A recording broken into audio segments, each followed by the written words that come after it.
It may be if you stop just smoking for a while. Maybe smoking ain't your thing. Maybe if you stop drinking for a while. Maybe drinking ain't your thing. Maybe if you stop gambling for a while. Maybe gambling ain't your thing. Maybe if you stop cussing for a while. Maybe that ain't your thing. Maybe if you stop cheating for a while. Well, cheating ain't your thing. Maybe if you stop lying. Well, you might not be a liar. Well, maybe if you stop backbiting.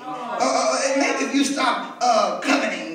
Maybe if you stop killing, maybe, and listen, killing is not just in the physical, because we kill people every day with words.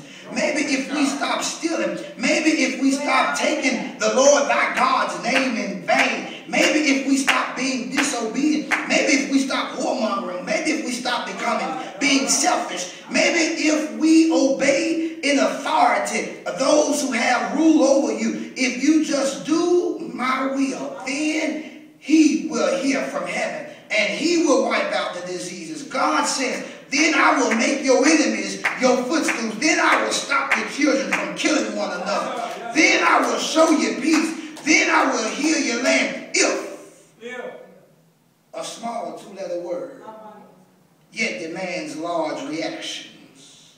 If a word that causes the greatest minds to ponder and to take notice.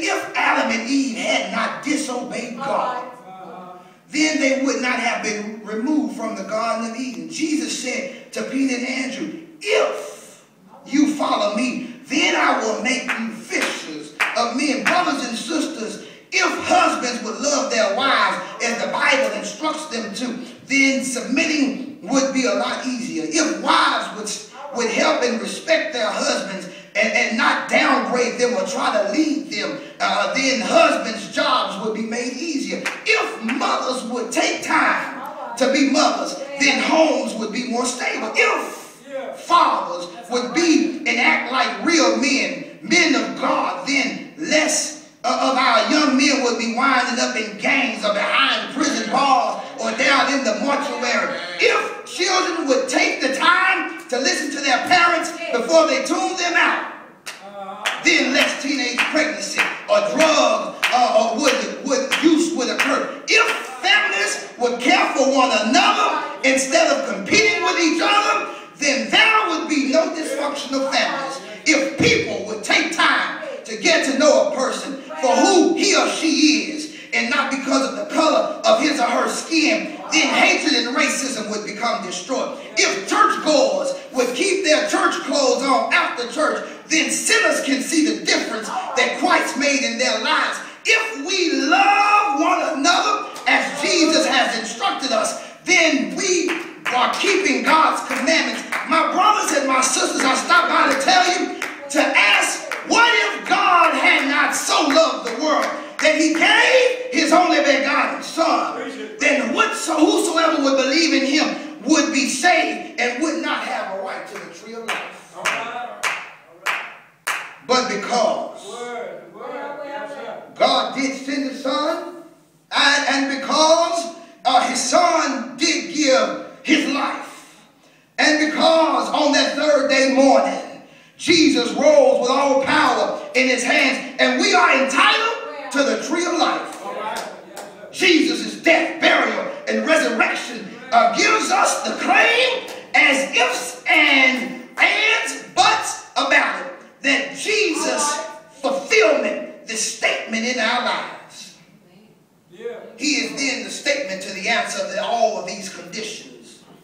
As I get ready to leave you this afternoon and make my way back over on New Allen 4181, I have one more if for you.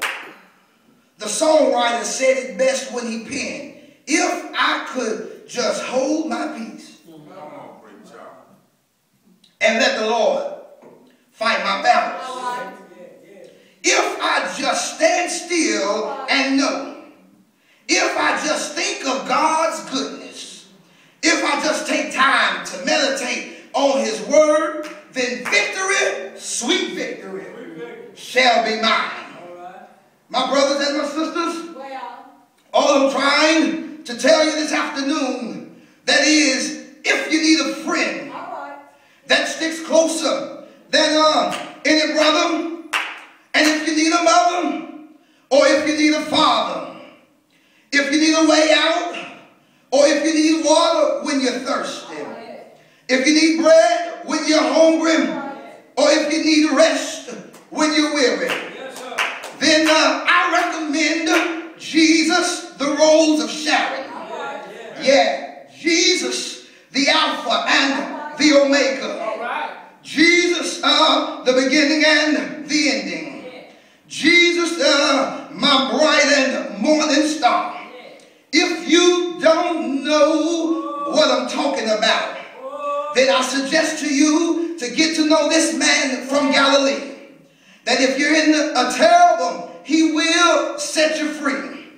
If you don't know him this afternoon, I want you to know him for who I'm talking about. I'm talking about this man named Jesus. If you've been sick and you can't get well, he will be your healer. If you can't find what you're looking for, he will be your compass and he will be your guide. If you've tried the nightclubs, if you've tried the drugs and the alcohol, if you've even tried the psychic hotline, and you still cannot find peace, that calm and that joy that you're looking for, then I want you to invite you to try Jesus. He will give you a natural high like no other.